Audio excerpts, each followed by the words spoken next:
Assalamualaikum warahmatullahi wabarakatuh. Apa kabarnya teman-teman? Balik lagi di kajian online. Presiden terpilih Republik Indonesia Prabowo Subianto akhirnya memberikan statement tegas terkait hubungan Indonesia dan juga Uni Eropa yang belakangan ini semakin meruncing. Ya teman-teman, setelah negosiasi untuk kembali membuka ekspor raw material ditolak oleh Prabowo, teman-teman ini Eropa langsung memberlakukan Undang-Undang Deforestasi yang melarang seluruh komoditas unggulan Indonesia untuk diekspor ke Eropa. Salah satunya adalah CPO, kopi, dan juga beberapa hasil-hasil perkebunan Indonesia. Dan tentu teman-teman ini membuat Prabowo murka hingga Prabowo pun mengkritik tegas kebijakan yang telah dilakukan oleh Uni Eropa.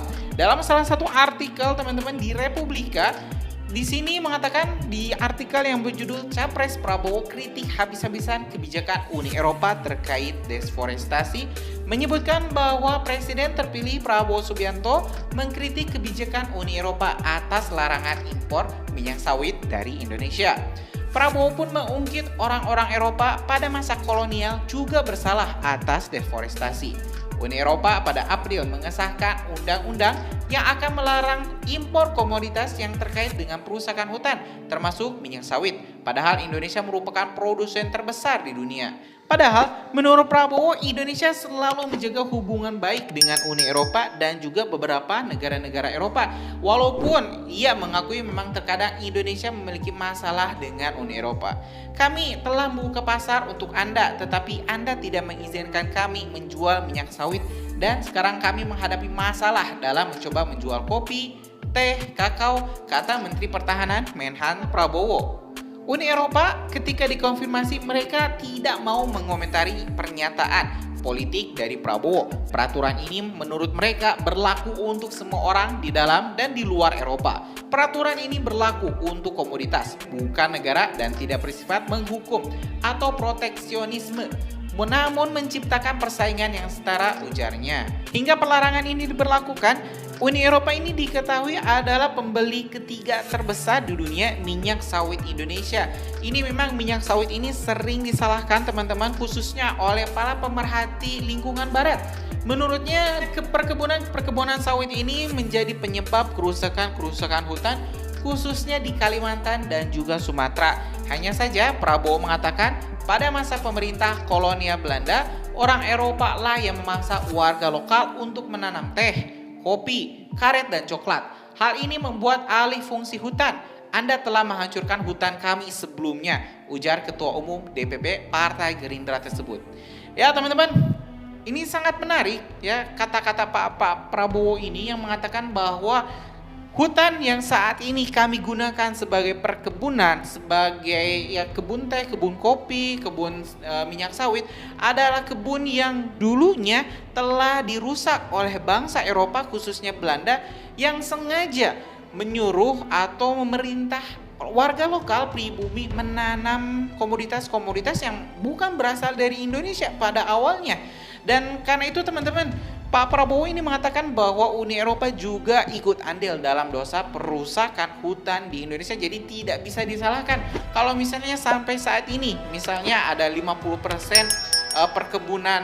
perkebunan yang diwariskan dari bangsa Eropa terus kita masih operasikan, ya karena itu sudah dibabak atau sudah dirusak oleh bangsa Eropa sendiri. Kalau kita dulu kan nggak menanam CPO, yang menyuruh menanam CPO ini adalah bangsa Eropa. Ya teman-teman, kita lanjut lagi. Indonesia adalah negara jajahan Belanda ketika masih dikenal sebagai Hindia Belanda dan merupakan sumber kekayaan penting berkat perdagangan rempah-rempah. Prabowo pun membuka komentar jika menenangkan kursi presidenan. Prabowo pun membuka komentar, jika dirinya telah terpilih sebagai presiden, saya tidak ingin proteksionisme, saya ingin kesetaraan, kata Prabowo. Indonesia diketahui adalah produsen utama kopi, coklat, karet, dan produk kayu, yang total perdagangannya mencapai 6,41 miliar dolar AS atau sekitar 105 triliun. 100,5 triliun. Jika undang-undang deforestasi dikeluarkan, Uni Eropa berlaku, maka Indonesia tidak bisa mengekspor hasil alam tersebut. Dan teman-teman, kita juga telah menyiapkan ini pernyataan sikap dari Pak Prabowo terkait kebijakan deforestasi yang dilakukan oleh Uni Eropa. Yuk kita simak dulu selengkapnya.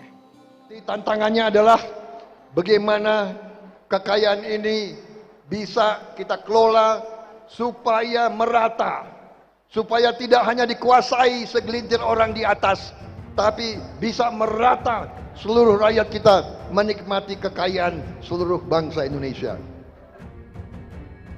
Produsen kelapa sawit, bukan kepala sawit ya, kelapa sawit, nomor 1 di dunia. Eropa boikot kita. Saya jawabnya apa? Saya jawabnya, alhamdulillah, terima kasih. Terima kasih kau tidak mau beli kelapa sawit kita.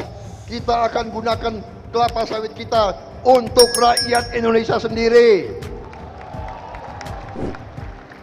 Kau tidak mau pakai kelapa sawit kita, kita akan bikin kelapa sawit menjadi BBM, menjadi solar buatan Indonesia yang tidak akan habis-habis.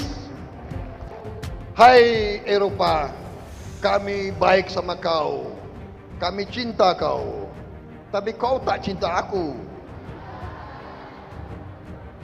We love Europe, but sometimes Europe does not love us. And you boycott our palm oil. You boycott our palm oil and we say to you, thank you, sir. You don't have to buy our palm oil. We will use our palm oil ourselves, saudara-saudara.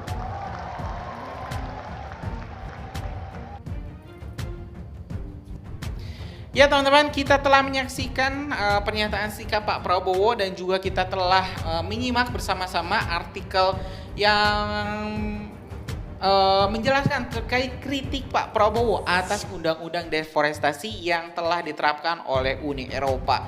Kita tentu berharap pemerintah Indonesia bisa mengambil langkah yang lebih tegas untuk menghentikan kesewenang-wenangan bangsa Eropa yang masih saja berusaha untuk menjajah Indonesia secara ekonomi. Apa salahnya teman-teman kalau misalnya nikel kita ingin olah di dalam negeri? Apa salahnya kita misalnya punya harta kekayaan alam, kita ingin olah di sini untuk kesejahteraan bangsa Indonesia? Tidak ada salahnya kan? Kenapa kita harus terus-menerus mengirimkan dalam bahan mentah, dalam bentuk mentah yang notabene-nya itu kalau misalnya kita olah terlebih dahulu akan menghasilkan nilai tambah yang berkali-kali lipat.